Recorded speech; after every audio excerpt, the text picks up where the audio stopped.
ஆன்மீக அன்பர்களுக்கு அன்பு வணக்கங்கள். ஆன்மீகம் அதிசயம் 8. நான் உங்கள் பார்த்தசாரதி.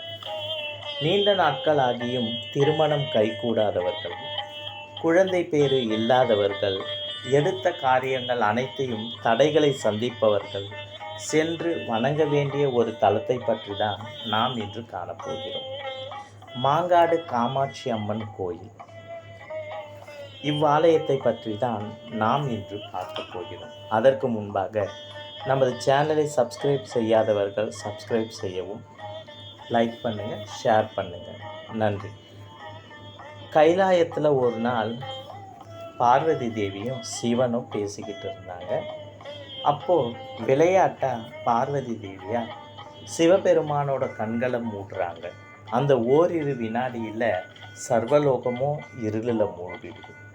இதனால் கோபம் கொண்ட சிவபெருமான் அன்னையை பார்த்து, நீ பூவுலகில் போய் தவம் இருக்க வேண்டும், சிறிது நாட்கள் கழித்து நான் உன்னை திருமணம் செய்து கைலாயத்துக்கு கூட்டி கொண்டு வருவேன்னு சொல்லி அம்மனை பூ உலகுக்கு அனுப்பிடுறாரு.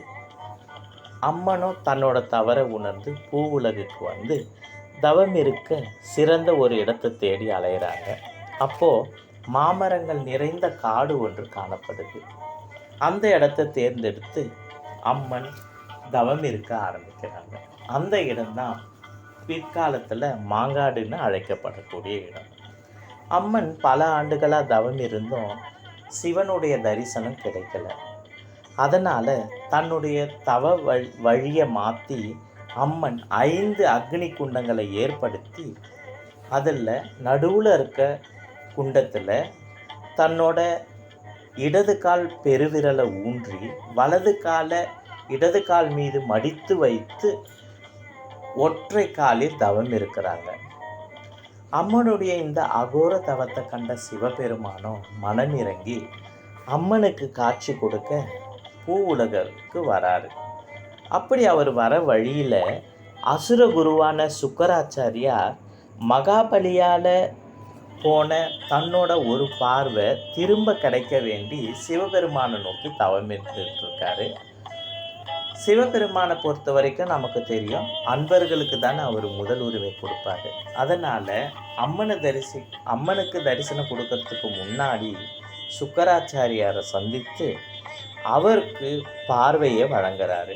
அதே சமயம் அன்னைக்கு அசரீரியாக காஞ்சிபுரத்தில் என்னை நோக்கி தவம் இருந்தால் நான் உன்னை திருமணம் செய்து கொள்வேன் அப்படின்னு அசரீரியாக வாக்கு கொடுக்குறாரு.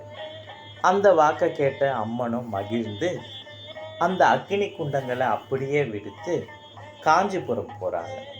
அங்கே கம்பா நதி கரையில் மணலால் லிங்கம் செய்து அந்த லிங்கத்தை பூஜிச்சுக்கிட்டு வராங்க. அம்மனுடைய அன்போட ஆழத்தை அறிய விருப்பம் கொண்ட சிவபெருமான் கம்பா நதியில் வெள்ளப்பெருக்கு ஏற்பட அருள் புரிகிறார். கம்பா நதியோட வெள்ளத்தில் மணலால் செய்யப்பட்ட அந்த லிங்கம் கரைய தொடங்குது. இதை பார்த்து பதறிய பார்வதி தேவியார் அந்த மண் லிங்கத்தை தன்னோட கரங்களால் ஆற தழுவிக்கிறாங்க. இதனால் மனமகிழ்ந்த சிவபெருமான் அம்மனுக்கு காட்சி தந்ததோட பங்குனி உத்திர திருநாளில் காஞ்சிபுரத்திலேயே அம்மனை மனம் முடிச்சுக்கிறார்.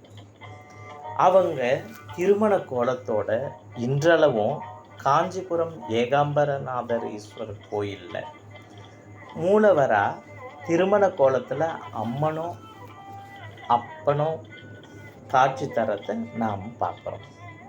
அது மட்டும் இல்லாமல் அம்மன் மணலில் லிங்கம் செஞ்சு வணங்கினதால தான் பஞ்சபூத தலங்களில் பூமிக்குரிய தலமாக காஞ்சிபுரம் விளங்குது. அடுத்து நாம் மாங்காட்டுக்கு வரும்.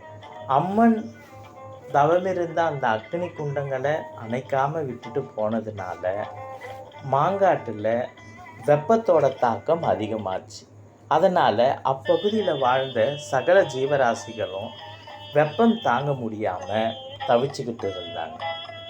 காஞ்சிபுரத்திலிருந்து புறப்பட்ட ஆதிசங்கரர் ஆதி காமாட்சியான மாங்காடு காமாட்சியை வணங்க மாங்காடு பகுதிக்கு வராரு. அப்போது அவர் அங்கே இருக்கக்கூடிய வெப்பத்தையும் அதனால் அதை தவிர்க்க வேண்டிய காரணத்தையும் ஆராய்ஞ்சு ஸ்ரீ அர்த்தமேரு ஸ்ரீ சக்கரத்தை மாங்காடில் பிரதிஷ்டை செஞ்சு அம்மனால் ஏற்பட்ட அந்த வெப்பத்தை சாந்திப்படுத்துகிறாரு. இன்றளவும் மாங்காடு காமாட்சி அம்மன் கோயிலில் அந்த ஸ்ரீ அர்த்தமேரு ஸ்ரீ சக்கரத்தை நாம் தரிசிக்கலாம். திருமணம் கைகூடாதவங்க அம்மனே தவமிருந்து திருமண வரம் பெற்ற இந்த மாங்காட்டு தலத்துக்கு வந்து 6 வாரங்கள் எலுமிச்சை கனியை கொண்டு அம்மனுக்கு அர்ச்சனை செய்து அதை தன்னோட இல்லத்துக்கு கொண்டு போய் பூஜித்து 6 வாரங்கள் தொடர்ந்து அம்மன் ஆலயத்துக்கு வந்து வணங்கி சென்றாங்கன்னா திருமண வரம் விரைவில் கைகூடும். இந்த பிரார்த்தனையை வெள்ளி, செவ்வாய், ஞாயிற்றுக்கிழமைகளில் 6 வாரங்கள் தொடர்ந்து செஞ்சால் நன்மை உண்டாகும். குழந்தை பேர் இல்லாதவர்கள் அம்மன் ஆலயத்தில் இருக்க மரத்தில் தொட்டில் கட்டி வழிபட்டாங்கன்னா விரைவில் குழந்தை பேர் உண்டாகும். அதே போல் எடுத்த காரியங்கள் அனைத்திலும் தடைகளை சந்தித்து வரவங்க ஆதிசங்கர ஸ்தாபித்த ஸ்ரீ அர்த்தமேரு ஸ்ரீ சக்கரத்தை வணங்கி அதற்கு புடவை சாற்றி அர்ச்சனை செய்து வணங்கி வந்தாங்கன்னா எடுத்த காரியம் அனைத்திலும் சித்தி கிடைத்து முன்னேறுவார்கள். அது மட்டும் இல்லாமல் கல்வி அறிவு, செல்வ வளம் போன்ற பல நன்மைகளை அருளக்கூடிய தலமாக மாங்காடு காமாட்சி அம்மன் ஆலயம் விளங்குகிறது. எனவே லோக அன்னையான காமாட்சியை வணங்கி நாமும் நன்மை பெறுவோம். நன்றி, வணக்கம்.